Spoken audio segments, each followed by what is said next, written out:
Can AI replace human therapists? Imagine a world where AI can provide therapy just like a human. Sounds crazy, right? But a recent study shows it might be closer than we think. Stay tuned to find out how AI is changing the game in mental health. Don't forget to hit subscribe and the bell icon to join the conversation. In a groundbreaking study, researchers pitted AI against professional therapists to see if people could tell the difference.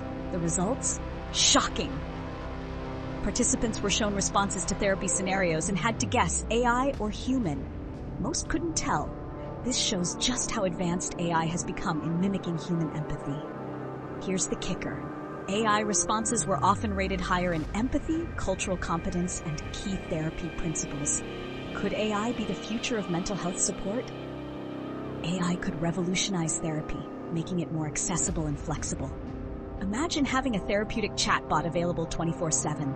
But remember, AI isn't replacing human therapists, it's enhancing their work. AI in therapy is an exciting field with huge potential. We want to hear from you. Do you think AI could ever replace human therapists? Share your thoughts in the comments below and don't forget to like, share, and subscribe for more mind-blowing content. Thanks for watching and stay tuned for more.